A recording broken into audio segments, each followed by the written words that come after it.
400 days of war, 400 days of grief, and now Tel Aviv's streets are alive with voices that demand more than just survival. They demand change. The ongoing Israel-Hamas conflict has left deep scars on both sides, but now Tel Aviv has become the epicenter of a new wave of protests. Frustration over the government's handling of the conflict and the prolonged suffering of hostages has driven thousands into the streets, demanding change. The conflict's lengthening shadow.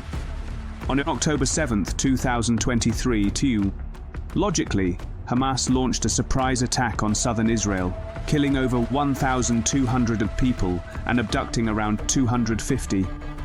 This marked a significant escalation, leading to a large-scale Israeli military response and an ongoing war that has lasted more than a year. The conflict has devastated both sides. Palestinians face relentless airstrikes, causing mass displacement and widespread suffering, while Israelis live in fear and unrest. Many international observers believe Israel's actions aim to assert control over disputed territories like Gaza and the West Bank. The entry of regional actors, including Hezbollah, has further complicated an already tense situation. The continuing violence has made Tel Aviv a center for protests, reflecting widespread frustration with the government's handling of the conflict. The ongoing struggle has led to a deepening humanitarian crisis and a persistent cycle of fear and anger affecting countless civilians. Voices of defiance in Tel Aviv. On November 9, 2024, logically a crowd of thousands converged outside the Israel Defense Forces (IDF) headquarters in Tel Aviv. The reason? It had been 400 days since hostages were taken during the initial Hamas assault, and the people were tired of waiting. Protesters held up photographs of the missing, shouted chants for change, and demanded that the Israeli government prioritize the release of those still held in Gaza. These demonstrators were not just activists or political opposition figures. They were families of the hostages, ordinary citizens, and peace advocates. A coalition driven by a shared frustration with the government's perceived inability to protect its own people. They also called for a ceasefire, Zrania demanding a reconsideration of the military strategies that have prolonged the suffering in Gaza. The message was clear. People had lost patience with the Israeli government. Prime Minister Benjamin Netanyahu's administration had been steadfast in its military approach, refusing to negotiate with Hamas. The strategy has only widened the gulf between those in power and the families waiting for their loved ones to return. A crisis at the heart of government. The discontent among protesters reached new heights when Defense Minister Yoav Gallant was dismissed for advocating a temporary diplomatic deal with Hamas. Netanyahu's decision to replace Gallant with Israel Katz, who is considered to have limited military experience but deep political loyalty to Netanyahu, was seen as a step in the wrong direction by many. The move was not just controversial, it was incendiary. It signaled to protesters that political loyalty was being prioritized over national security, and for many Israelis it was a tipping point.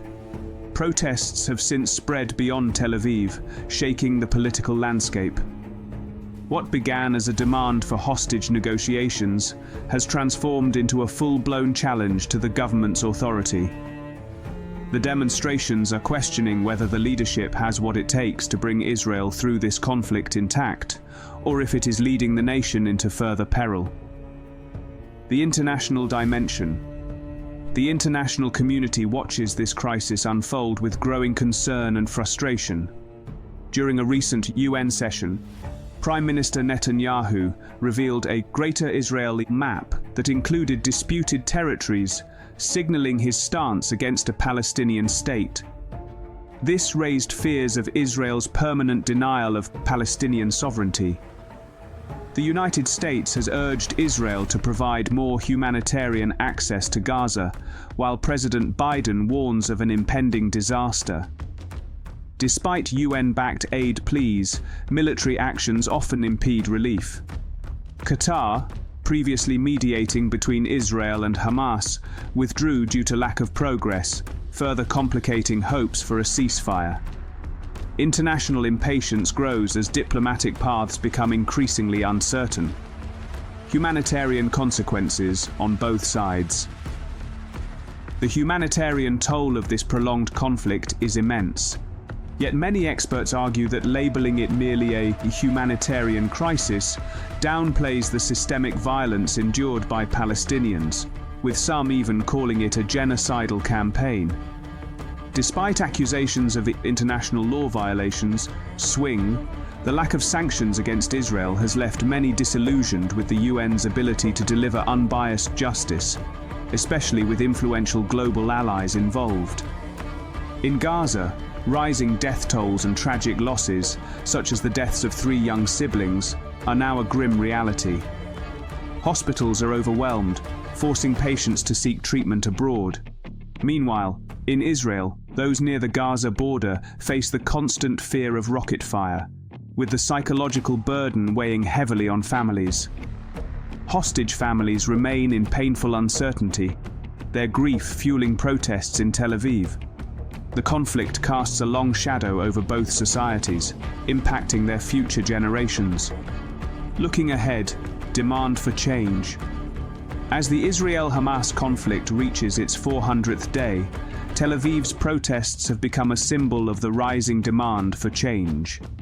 Many global observers now view the situation in Gaza as far more than a mere humanitarian crisis. It has evolved into a full-scale tragedy.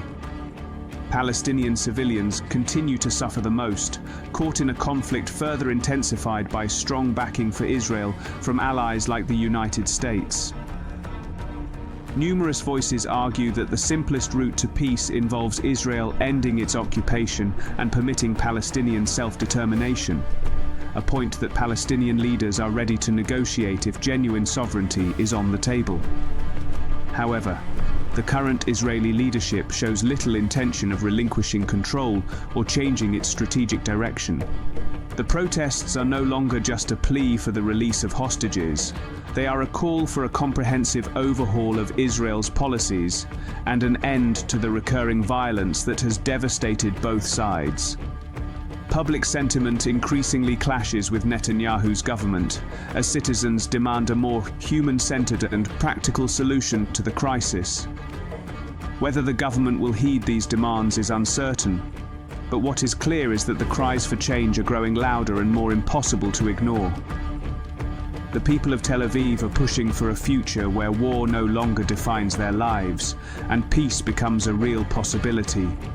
The next few weeks will determine if this momentum will lead to real change, or if Israel remains on its current trajectory. If you found this video insightful, don't forget to like, share and subscribe to stay updated on the latest developments.